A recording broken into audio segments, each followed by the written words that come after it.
Hello and welcome. This is Gyanan Kushwaha. Today we are discussing about class 12 math syllabus with its marks distribution. तो हम लोग इस पूरे video में देखेंगे कि आपको क्लास 12 में क्या क्या सिलेबस में मैथ्स के सिलेबस में आपको पढ़ना है और कितना क्या क्या क्या इंपॉर्टेंट है।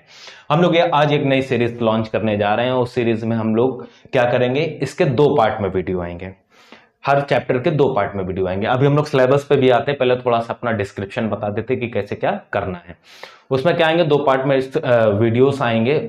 जो फर्स्ट पार्ट होगा वो बेसिक होगा, जिसमें आपको इंट्रोडक्शन उस चैप्टर का और जो इंपॉर्टेंट क्वेश्चंस हैं और उनका एक पैटर्न क्वेश्चंस का। और जो सेकंड पार्ट होगा, उस सेकंड पार्ट में हमने क्या सोचा है कि उसमें क्या करेंगे, प्रीवियस ईयर के क्वेश्चन और जो क्वेश्चन आ सकते हैं, ताकि आपको यह भी पता चले कि आप सॉल्व कर पा रहे हैं कि नहीं कर पा रहे हैं जो प्रीवियस ईयर में क्वेश्चन आए हैं। तो हम लोग इन दोनों पार्ट में हम लोग इनको क्या करेंगे, चैप्टर को कवर करेंगे। और तीसरा जो मेन इंपॉर्टेंट पॉइंट है, दो पॉइंट तो ये हो गए, जो थर्ड मेन पॉइंट है वो मेन पॉइंट क्या है कि आपको 95% प्लस मार्क्स कैसे लेके आना है, सब्जेक्ट टारगेट करके। अभी तो हम सिर्फ मैथ्स की बात बता रहे हैं, अगर कभी टाइम मिलेगा तो हम आपको और किसी भी सब्जेक्ट के बारे में बता देंगे। फिलहाल अभी हम लोग मैथ्स की बात करते हैं कि आपको 95% कैसे मार्क्स लेके आना है। सबका ही सपना होता है कि अच्छे मार्क्स कैसे लेके आए। तो अभी हम लोग जो बात कर रहे हैं वो मैथ्स के सिलेबस की कर रहे हैं। मैथ्स का सिलेबस जो डिवाइडेड है वो इन 6 चैप्टर्स, इन 6 यूनिट्स में डिवाइडेड, जिसमें से फर्स्ट क्या है, relation and function, algebra, calculus, vector and 3D, linear programming and probability. Relation and function जो आती है वो आती है 8 मार्क्स की आती है। इसमें आपको क्या पढ़ना है, सिर्फ पढ़ना है types of relation. Types of relation में reflexive, symmetric, transitive, onto, 1-1 and inverse trigonometry.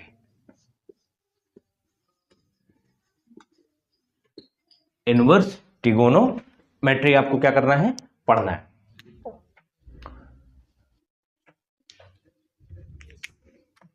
जो सेकंड पार्ट है वो क्या है, अलजेब्रा। अलजेब्रा कितने मार्क्स से आती है, 10 मार्क्स की। सबसे इंपॉर्टेंट बात पता है अलजेब्रा में क्या है, मैट्रिसेस और डिटरमिनेंट। मैट्रिसेस और क्या पढ़ना है, सिर्फ डिटरमिनेंट पढ़ना है। वो भी कंफर्म होता है कि हर बार कौन से क्वेश्चन आएंगे। ये हम लोग सब लोग वीडियो में डिस्कस करेंगे कि कितना कब क्या पढ़ना है। अभी सिर्फ हम आपको बता दे रहे हैं। आपको जो इंपॉर्टेंट बात यह है कि आपको क्या टारगेट करके पढ़ना है। हम आपको पढ़ा सकते हैं मगर आपको पढ़ना खुद ही पड़ेगा। सबसे इंपॉर्टेंट बात यही है। अगर आप मैथ्स का वीडियो सिर्फ देखते देखते अगर देखेंगे तो कभी भी कुछ नहीं हो पाएगा। आपको क्या करना है, मैथ्स वीडियो देखना है, हो सके तो हमारे साथ सॉल्व भी करना है। आप उसके बाद प्रैक्टिस करिए। मैथ में सबसे इंपॉर्टेंट क्या है, मैथ्स क्या सारे ही सब्जेक्ट में सबसे इंपॉर्टेंट क्या है, प्रैक्टिस करना। प्रैक्टिस नहीं करेंगे तो बहुत ज्यादा क्या होगी, दिक्कत। जो सबसे इंपॉर्टेंट पार्ट है वो है कैलकुलस, और जो बच्चों को नहीं आती वो यही पार्ट है। तो जो सबसे ज्यादा फोकस करना है आपको क्लास 12 में वो क्या है, कैलकुलस। कैसे करना है हम आपको ये भी बता देते हैं। सबसे पहले हम लोग पढ़ेंगे कॉन्टिन्यूटी एंड डिफरेंशियबिलिटी। अगर कोई डाउट लग रहा हो तो डिफरेंशियबिलिटी मींस आपको क्या पढ़ना है, डिफरेंशिएशन। जब तक डिफरेंशिएशन आप नहीं पढ़ेंगे आपको इंटीग्रेशन नहीं आएगा, ये बात बिल्कुल कंफर्म है। तो आपको क्या पढ़ना है, डिफरेंशिएशन। फिर उसके बाद हम लोग एप्लीकेशन ऑफ डेरिवेटिव पढ़ेंगे। उसके बाद क्या पढ़ेंगे, इंटीग्रल्स जो लिखा है ये क्या है, इंटीग्रेशन। इंटीग्रेशन आता है 2 पार्ट्स में। इंटीग्रेशन आता है क्या, 2 पार्ट्स में। एक हम लोग पढ़ेंगे डेफिनेट इंटीग्रेशन, और जो सेकंड पढ़ेंगे और क्या पढ़ेंगे, इनडेफिनेट इंटीग्रेशन। उसके बाद हम लोग application of integral. Application of integral सिर्फ 1 डे में, ओनली 1 डे में आप लोग सीख जाएंगे एप्लीकेशन ऑफ इंटीग्रल्स, क्योंकि इसमें कर्व वाले क्वेश्चन होते हैं, उसमें ज्यादा कुछ नहीं है। और क्या है, डिफरेंशियल इक्वेशन। अच्छा, अगर आप डिफरेंशिएशन नहीं पढ़ेंगे तो इंटीग्रेशन नहीं आएगी। इंटीग्रेशन और डिफरेंशिएशन दोनों नहीं पढ़ेंगे तो क्या नहीं आएगी, डिफरेंशियल इक्वेशन। तो आपको ये भी अच्छे से पढ़ना है, ये भी अच्छे से पढ़ना है, ये भी अच्छे से पढ़ना है। जो क्लास 12 की मैथ की जो मतलब जान है ना पूरे सिलेबस की, कैलकुलस है। क्या है, कैलकुलस। इसके बाद भी अगर आपसे नहीं हो पाएगा तो वो जब हम लोग एग्जाम स्टार्ट होने वाले होंगे वो हम आपको बताएंगे कि कैसे ठीक ठाक नंबरों से पास बिल्कुल हो सकते हैं। वो बिल्कुल वो बात की बात है, मगर जब अभी हमारे पास समय है तो उसको क्यों वेस्ट करना। तो सबसे पहले क्या करेंगे, हम लोग प्रैक्टिस पढ़ेंगे, फिर क्या करेंगे, प्रैक्टिस। ये भी एक मोस्ट इंपॉर्टेंट चैप्टर है, वेक्टर एंड 3D। 14 मार्क्स का आता है।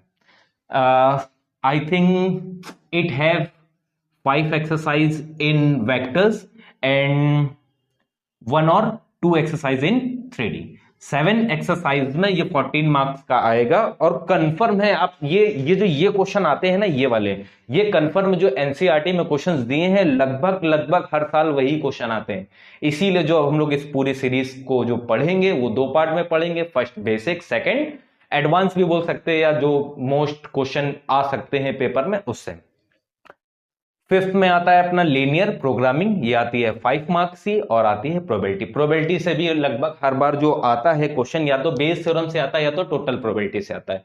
तो हम लोग को पता सब है, अभी भी आपको हम बता रहे तो आपको भी सब पता है, मगर जब पेपर आएंगे तो लैकिंग ऑफ प्रैक्टिस की कमी होगी। लैकिंग ऑफ प्रैक्टिस ही होगा, वो नहीं होगी। अगर लैकिंग ऑफ प्रैक्टिस होगी तो आप 101% का पेपर देने में आपको दिक्कत होगी। जो क्लास 12 के लास्ट में बिल्कुल जब बोर्ड के पास टाइम आता है तो सबसे ज्यादा बच्चों को दिक्कत क्या होती है, यही दिक्कत होती है। तो इसीलिए हमारे साथ रहिए, हम पढ़ाएंगे, प्रैक्टिस आपको करना है, आप प्रैक्टिस करते रहिए। ऐसे ही क्या हो जाएंगे, ऐसे ही सब सब्जेक्ट के लिए तो आपके क्या आएंगे, 95% बिल्कुल मार्क्स आएंगे। अगर आपने मेहनत करी तो वो कभी भी बेकार नहीं हो सकती, ये बात बिल्कुल क्या है, कंफर्म है। तो मिलते हैं इसी के साथ, जब हम लोग नेक्स्ट मिलेंगे तो हम लोग सीरीज को स्टार्ट करते हुए मिलेंगे। सीरीज को जो जितनी जल्दी हो सकेगी उसके बाद हम क्या कराएंगे, प्रैक्टिस कराएंगे आपको। तो मिलते हैं इसके आगे नेक्स्ट वीडियो में, तब तक के लिए थैंक यू।